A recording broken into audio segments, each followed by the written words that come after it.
Hey guys, this is Apollo here, and it's time for a deck profile. Well, it's just another my third update on my Impauldio deck. Just so you know first, there are a couple cards missing in this deck. I will point out which one is it, but don't rest assured that I do have the card. Not say with me, but I'm guaranteed to get it because my friend actually was telling me, but unfortunately he's busy, so I couldn't find time to meet him. I'll tell you what card it is, and then we'll figure out from there. So I'll go through quickly because Impauldio. Okay, before I move on.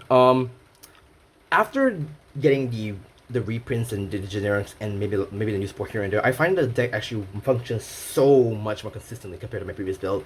I will go through much in detail on those parts, but for the cards we go through the past two updates, I will not go through them in detail. But to make it simple, starter file stater, obviously. Don't forget to get your system code Exceed, if I can find it, right here. Yeah, just right there. Drasivolia is just to get a gauge from the deck, and Impauldio, which is basically your main bastion of the deck. So I am not going to go too much in detail on the right line because I think it's pretty standard for Impauldio, and nothing much has changed here, just to say the least. Okay, let's go to the main deck. So the Great Trees, if I remember correctly, they're relatively unchanged. 3 personas, obviously. I mean, it's self-explanatory. 4 Vinsters because you do need that drive check pressure and to get some get your pieces with the drive check. And for the grade 2s, there's a lot of changes. I'll just go to first. So for the grade 2s, this is what I play now. So I play 4 of the Rainbow Cyclers. So the Rainbow Cycler, for all the clans are the same. They're exactly the same skill, just different nation. That's all, and a different name and art. So the Rainbow Cycler skill, not just this, but all for the Rainbow Cyclers, skill is that when this unit is discarded for the right in the right space, or is placed on the rigor circle from your hand, you may reveal a great tree card from your right deck that has Persona Right to your opponent, and if you have a Persona Right Vanguard, you can still plus 1. You can get a Persona Shield ticket. So what's Persona Shield ticket? It's basically this. So basically the third quick shield, if that's a nice way to put it.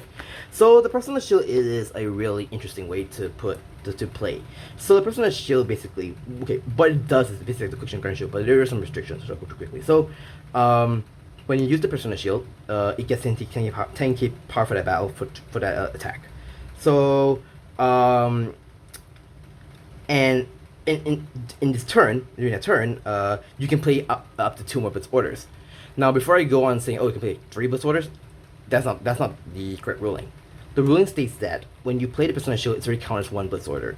So you can only play 1 more Blitz order. So you can hit this and another Blitz order, which is another Blitz order in this deck. I'll show you later.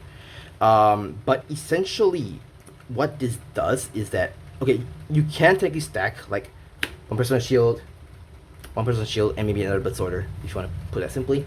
But it is really useful. But and the cool thing about it is that if your opponent has another crest card in the crest out of an energy generator, this gets another 5k power. So in the case of like collab decks or like stride decks, this will come handy, and it is pretty good because now that my Impauldio build is more consistent and balanced build rather than more defensive build previously, this is actually pretty useful.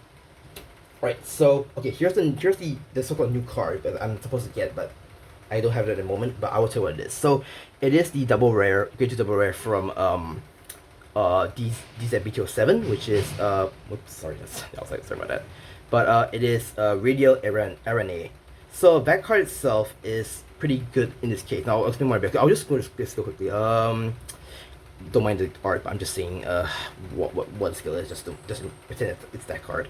Okay, so continuous rigor circle during your turn. If you have 4 or more automatic gauges, this unit gets boost and plus 5,000 power. Second skill, at the end of battle, this unit attack or boosted.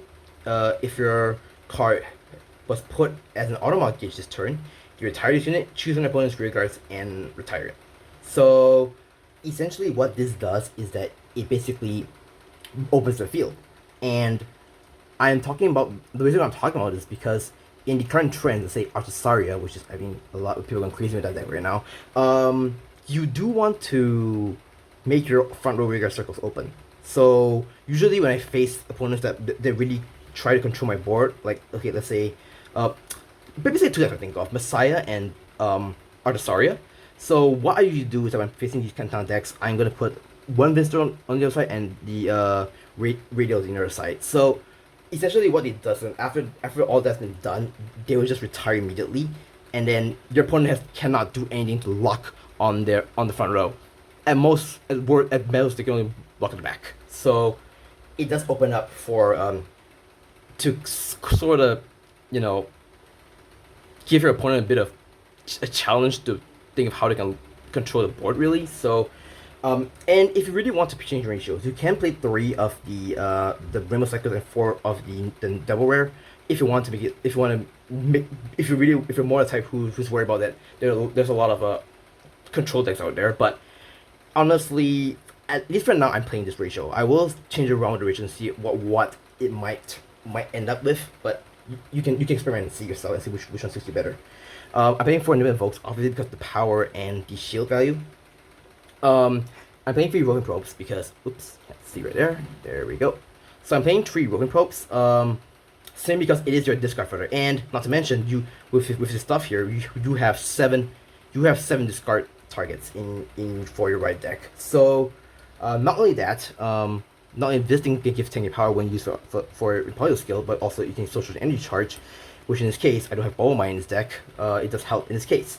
So honestly speaking, if you can afford a Bubble Mine, please go and get a Bubble Mine. But for me, at least for my build, cannot afford a Bubble Mine. Not to say I'm poor, but I'm just saying that, you know, I'm not gonna spend $60 just for like 3 cards, and it's not worth an investment for now. So I'm gonna use this for the time being. So, but essentially, this is your social charger and card charger in deck. I mean energy charger, sorry. And then now you notice that since I no longer play these cards in the deck, I'm playing 2 of the Fluctuate Buster Barrage. Now, in my previous build, I did mention that it is really clunky. Like, you know, I mean, I told it it's a more you know, it's a bit more, well, not consistent, but more defensive. But unfortunately, because of me playing a lot of too many blitz orders, it does get in the way. And especially when I'm playing against a lot of decks which are more aggressive, the deck cannot keep up to it. So, which is why I reduced the Fluctuate Buster Barrage to 2, because now that I think about it, you do really like get a piece of get fast in the deck, so you will definitely have a chance to see this card at some time in most of the games. So that is that.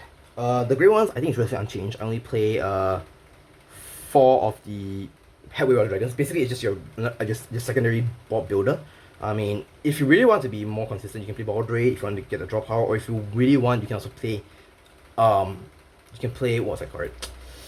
What is the kind of great one that you can? Oh, I mean the Gun Cycler, that also works. But honestly speaking, because I think that this is a more of a board building type of build, I would play Heavy Raw Dragon. I play three of the Mega Gals. Ideally, you want to play Bubble Mine, but it's a specific card. I cannot afford that as of now. For the triggers, I mean PG. Sorry, I run 3 of the Effect PGs and 1 of the Destined. Depending on the matchup, you can play either the Triple Direction Dude or the Crescent Dude. But I'm playing the Crescent Dude here simply because it is much more. I think I just have it. It's been here all the time, so I'm not gonna change much here. Triggers, Bug obviously, and then now the changes I made is definitely playing the effect triggers thanks to the reprints. So I play 4 effect crits, 4 of the vanilla crits, 3 of the effect draws, and 4 of the vanilla heals, which I changed, which I've given you onto Messiah. So pretty much the deck is much more balanced and consistent as compared to before, which is the reason why I kind of get more, let's say wins. It's just much more fun out of it as compared to before, because my previous build I didn't have much luck on winning most of the matches, but now with this current build, it is much more consistent, much more defensive, much more balanced. So ultimately, it is much better compared to how I played it. So that's what, guys. Thank you so much for watching this deck profile. If you liked it, please do rate, comment, subscribe. Do stay tuned for more, and I will see you guys in the next video. Peace.